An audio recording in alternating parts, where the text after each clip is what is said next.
প্রিয় দর্শক, আপনাদের আবারও শুভেচ্ছা আমাদের অনুষ্ঠান ইউথ ভয়েসে।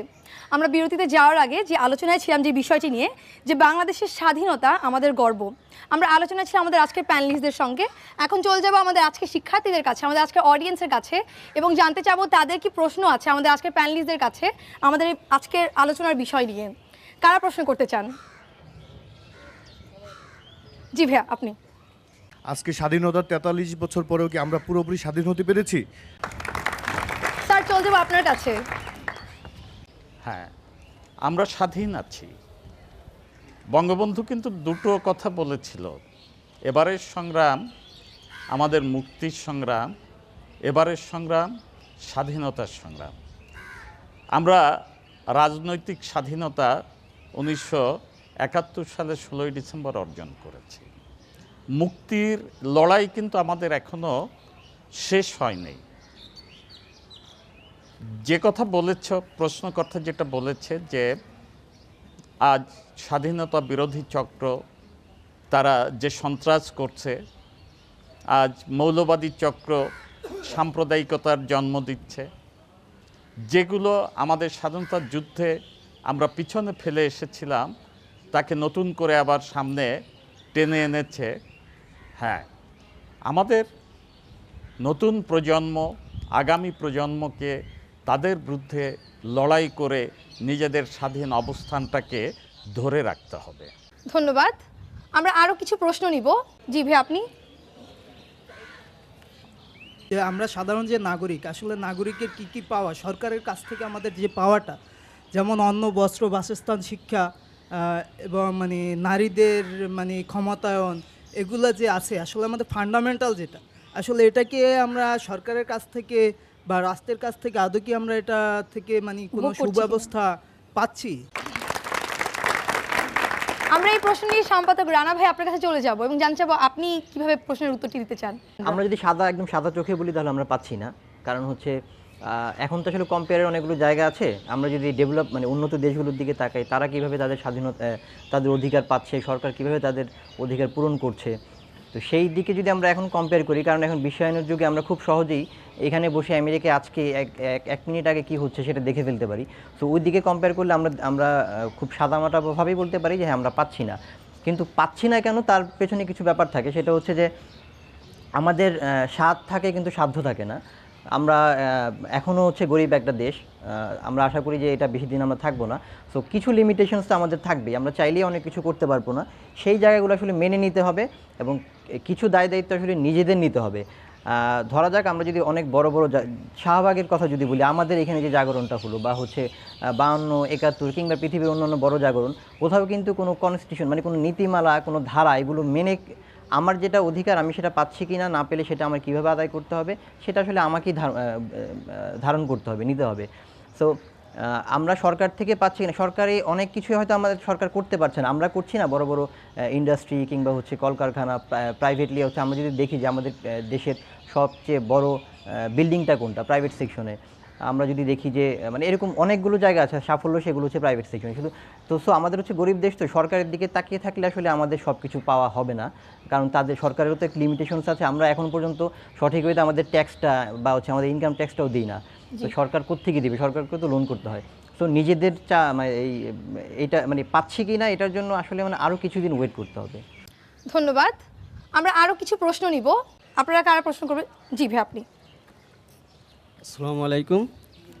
আমি স্যারের কাছে একটি প্রশ্ন জানতে চাই। স্বাধীনতা আমাদের গর্ব, আর এই গর্বকে ধরে রাখতে আমরা এই নতুন প্রজন্ম আর কি কি বিষয়ে জানলে আমরা স্বাধীনতা উদ্ভক্ত হতে পারি? ধন্যবাদ। আমরা আরও কিছু প্রশ্ন নিয়ে নিতে চাই। জি, আপনি। আসসালামু আলাইকুম। আজকে কি বাংলাদেশ প্রতিটি পঙ্গু মুক্তিযোদ্ধা রহিমানের সংসার, না জাগ্রত শহীদ মিনার? আমরা এই প্রশ্নটা নিয়ে চলে যাব আলমগীর স্যার আপনার কাছে। আসলে নতুন প্রজন্মের তো অনেক কিছুই করার আছে, সেখানে আমরা তাদেরকে আলোর পথ দেখাতে পারি, কিন্তু সেই পথে কিন্তু তাদেরকেই হাঁটতে হবে এবং তাদেরকেই তাদের লক্ষ্য অর্জন করতে হবে। এখানে যে বিষয়টা সবচেয়ে বড়, আমাদের যারা সবাই ছাত্র এখানে, এবং এই ছাত্রদের কাছে আমার একটাই কথা, সেটা হচ্ছে কি যে পৃথিবীতে যে জাতি উন্নত হয়েছে তার পিছনে কিন্তু রয়ে গেছে শিক্ষা এবং মানসম্মত শিক্ষা সেখানে রয়ে গেছে। এবং এই শিক্ষার কোনো বিকল্প পৃথিবীতে নেই। এবং এই শিক্ষায় যতদিন পর্যন্ত আমরা আন্তর্জাতিক মানে পৌঁছাতে না পারবো ততদিন পর্যন্ত আমাদের এই সংগ্রাম চালিয়ে যেতে হবে। শিক্ষা যতদিন পর্যন্ত শিক্ষায় আমরা পৃথিবীকে তাক লাগাতে না পারবো ততদিন কিন্তু আমরা ওই ইউরোপ কিংবা আমেরিকার মতো উন্নত দেশ এটা কিন্তু আশা করতে পারি না। সুতরাং এই তরুণ প্রজন্ম এবং ছাত্রদেরকে এটা মনে রাখতে হবে যে আমাদেরকে আন্তর্জাতিক যে মান আছে শিক্ষার সেই মান অবশ্যই অর্জন করতে হবে এবং সেই মানে গেলেই কেবলমাত্র আমরা এই পৃথিবীতে আমাদের যথাযথ স্থান আমরা দখল করতে পারবো। এবং আমরা যে এই 16 কোটি মানুষের আজ দেশ, এটা আমাদের যে মানব সম্পদ, এই মানব সম্পদকে যদি আমরা কাজে লাগাতে পারি পৃথিবীতে আমাদের অবস্থান, আমাদের স্বাধীনতা, আমাদের সার্বভৌমত্ব, আমাদের নিজস্ব যে অস্তিত্ব এর যে দৃঢ় অবস্থান হবে পৃথিবী আমাদের কাছেই আসবে, আমরা পৃথিবীর অন্য দেশের কাছে আমাদের যাওয়া লাগবে না। এটাই হচ্ছে ধন্যবাদ আমার স্যার। মানে আমি একটু প্রসঙ্গটা খুব ইন্টারেস্ট ফিল করছি বলে একটু ইন্টারাপ্ট করতে চাই। জি অবশ্যই। মানে ওই তরুণ প্রজন্মের যে কথাটা বললেন আর কি, সেক্ষেত্রে আমার কাছে যেটা মনে হয় কি যে আমি এই বিষয়টা ভাবছিলাম কিছুক্ষণ আগে যে এখন আসলে তো যুদ্ধটা আসলে অনেক বেশি কালচার দিয়ে, সংস্কৃতি দিয়ে। একটা দেশকে আসলে জয় করতে হচ্ছে সংস্কৃতি দিয়ে। আমি ওই দেশে যদি সাম্রাজ্য বিস্তার করতে চাই তাহলে সেটা হচ্ছে আমার সংস্কৃতিকে ওখানে ছড়িয়ে দিতে হবে, যেটা অনেক বেশি শিকার আমরা হচ্ছে এই সময়ে স্যাটেলাইটের মাধ্যমে। বলতে দ্বিধা নাই, যেমন ইন্ডিয়ান কালচার আমাদের এখানে খুবই অ্যাভেলেবেল। সো এখন আমাদের যে স্বাধীনতা, আমাদের যে মুক্তিযুদ্ধ, এই মুক্তিযুদ্ধ নিয়ে আমরা কতটুকু সংস্কৃতি চর্চা করেছি এটা একটু ভাবার বিষয়। উপযুক্ত শিক্ষা এবং সংস্কৃতিটা যদি বিকাশ করা যায়, যেমন আমরা দেখি যে কিছুদিন নেই যে রিসেন্ট যে গুন্ডে নামে একটা ছবি হচ্ছে ইন্ডিয়াতে, যেখানে হচ্ছে তারা ওইটা শুরুতেই বললো হচ্ছে যে ইন্ডিয়া এবং পাকিস্তানের যুদ্ধ। ওয়ারিস এই কথাটা তারা কেন বলবেন, মানে তারা কেন জানবেন না? জানানোর দায়িত্বটা কিন্তু আমাদের। এবং এই দায়িত্ব থেকে আমরা কিন্তু ব্যর্থ কোন জায়গাটায়, যে আমরা কিন্তু আমাদের মুক্তিযুদ্ধের মতো এত বড় একটা মানে গর্বের বিষয়টা নিয়ে ঠিক প্রপার আমরা অনেকগুলো কি ফিল্ম করতে পেরেছি? এমন কোনো সিনেমা, এমন কোনো গান বা নাটক, এমন কোনো কিছু যেটা সারা বিশ্বের সামনে আমাদের মুক্তিযুদ্ধকে তুলে ধরবে? আমার মনে হয় যে তরুণ প্রজন্ম এই বিষয়গুলো নিয়ে যদি কালচারাল এই ব্যাপারগুলো নিয়ে মুভ করতে পারে। এখন তো অনেকেই কাজ করছে। একটা সিনেমা দিয়ে টাইটানিক 1912 সালে ডুবে গেছিলো, একটা বড় জাহাজ ছিল, এটা আমরা অনেকেই লেখালেখি বইয়ে ছিল, অনেক জায়গায় ছিল, জানতাম না। একটা সিনেমা হওয়ার পর সারা পৃথিবী জানে। তো এমন কিছু আমরা চেষ্টা করি যেটা দিয়ে হচ্ছে একটা সিনেমা দিয়ে যদি এত কিছু করা সম্ভব, একটা সিনেমা দিয়ে আমরা আমাদের মুক্তিযুদ্ধকে সারা বিশ্বের সামনে তুলে ধরি। ধন্যবাদ ভাইয়া। আমরা আরো কিছু প্রশ্ন নিব। জি ভাই, আপনি 1971-এর দিকে ইয়াহিয়া খান সাহেবের সাথে একটা বৈঠকে ছিলেন।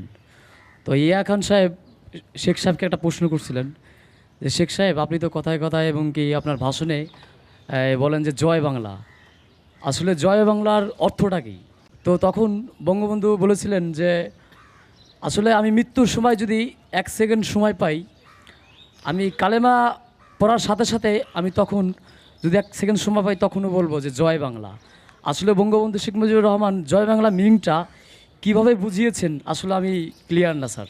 আমরা এই প্রশ্নের উত্তর নিব প্যানেলিস্ট স্যারের কাছে, কিন্তু তার আগে ছোট্ট একটি বিরতি নিয়ে আমরা ফিরে আসবো।